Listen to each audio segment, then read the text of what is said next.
China's influence in the Middle East is far more than the United States, which is traditionally the ally to some of the most powerful countries in the Gulf states, like Saudi Arabia, UAE, Qatar, Kuwait, Jordan, and others. These alliances has been on shaking ground because China has taken over. It's a reality as China now take #1 trading partner with the Gold states, and China is their #1 out-exporter, and their population buy from China, then from the West. This is the reality on ground. Recently, we reported that China is building a military base in UAE, which is very significant, and we also reported that China will build a nuclear plant in Saudi Arabia.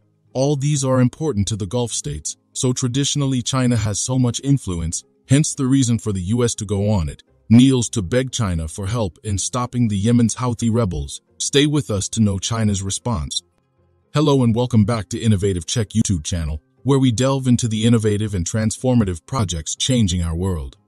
If you're new to the channel and enjoy learning about innovation stories around the world, you've come to the right place. Please subscribe, like, and comment to help boost our videos on YouTube.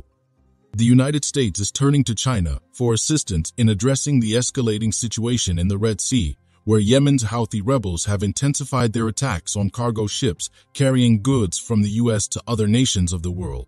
This is very significant because it could destroy U.S. and China trade. These attacks, which have targeted both Israeli interest and commercial shipping, are raising significant concerns about regional stability and the safety of one. The U.S. government, under the Biden administration, is particularly keen on leveraging by the U.S. underscores the complexity of the situation. The Red Sea is not only a vital commercial shipping lane, but also a geopolitical flashpoint.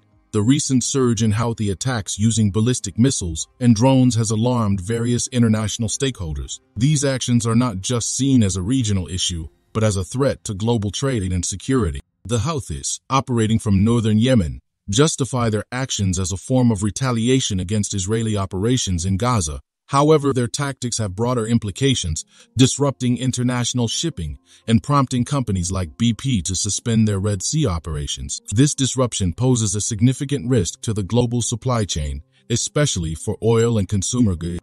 Israel's response to the threat is another critical aspect of this situation. Israeli leaders have hinted at the possibility of military action if the international community, including the U.S. and its maritime allies, fails to effectively counter the Houthi threat. The U.S., along with British and French naval forces, has been active in intercepting Houthi drones in the Red Sea, yet the U.S. has shown reluctance to engage directly with the Iran-backed group. The dialogue between USF Secretary of State Antony Blinken and his Chinese counterpart, comment between Saudi Arabia and Iran, is noteworthy. This move could be a pivotal step in. However, there are doubts about China's willingness to directly confront Iran's proxies in the region, as evidenced by recent incidents involving Chinese naval ships and distressed vessels linked to Israel. This skepticism raises questions about the feasibility and effectiveness of a joint international effort to secure the Red Sea against Houthi threats. The announcement of Operation Prosperity Guardian by U.S. Defense Secretary Lloyd Austin is a significant development. This operation, organized under the U.S. Navy's Fifth Fleet, is a direct response to the Houthi aggression and aims to protect international shipping and uphold freedom of navigation. If you are enjoying this video so far, please don't forget to subscribe, share the video, and comment.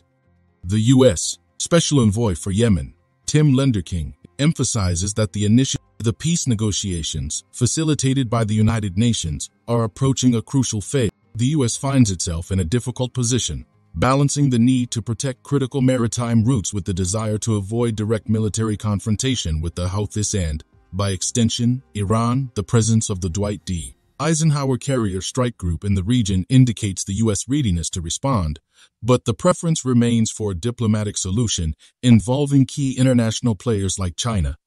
The situation in the Red Sea remains fluid and tense. The Houthi commitment to continue their maritime attacks adds to the complexity of the situation, challenging the efforts of the U.S.-led multinational operation to secure this vital commercial and strategic waterway. The evolving dynamics of this conflict and the involvement of major global powers highlight the multifaceted nature of the crisis, where regional politics, international diplomacy, and global trade interests intersect. The strategic significance of the Red Sea, a crucial maritime corridor linking the Mediterranean Sea through the Suez Canal to the Indian Ocean, cannot be overstated. The recent escalation of Houthi attacks in this area not only threatens the regional stability, but also has far-reaching implications for the global economy, particularly for energy and trade. This situation places the U.S. and its allies in a delicate position, necessitating a balanced approach that combines diplomatic, economic, and, if necessary, military strategies. At the heart of the U.S. strategy is the necessity to involve China, a global power with significant influence over Iran. The decision to engage China reflects a recognition of the shifting geopolitical landscape, where traditional approaches to regional conflicts are increasingly intertwined with broader international relations dynamics. China's unique position as a key trading partner with both the Middle East, the U.S. administration's approach to China signals a possible shift in international diplomacy in one area while remaining at odds in others. However, this strategy is not without its challenges. China's response to the U.S.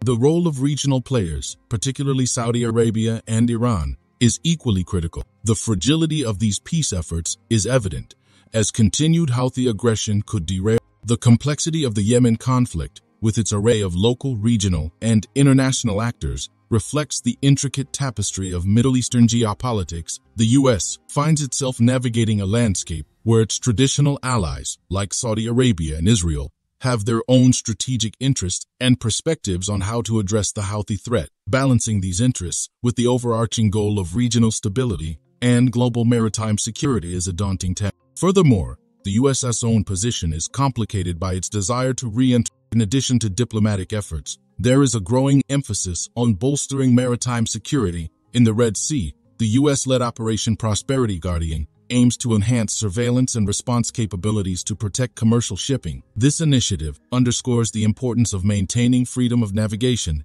in international waters, a principle that is fundamental to global trade and economic stability. The involvement of the U.S. Navy's Fifth Fleet, based in Bahrain, is a clear indication of the U.S. commitment to securing this vital maritime route. The fleet's operations, which may include escorting commercial vessels, monitoring maritime traffic, and intercepting hostile actions, are critical in deterring further Houthi attacks. The situation also highlights the broader issue of maritime piracy and terrorism. The Red Sea has long been a hotspot for piracy, particularly near the Horn of Africa. The rise in Houthi attacks adds a new dimension to this threat, complicating the already challenging task of securing international shipping lanes. The international community's response to these developments will be a key factor in the increasing Houthi attacks in the Red Sea represent a significant challenge to regional stability. Thank you for your attention, and I welcome your thoughts and questions on this complex and vital subject.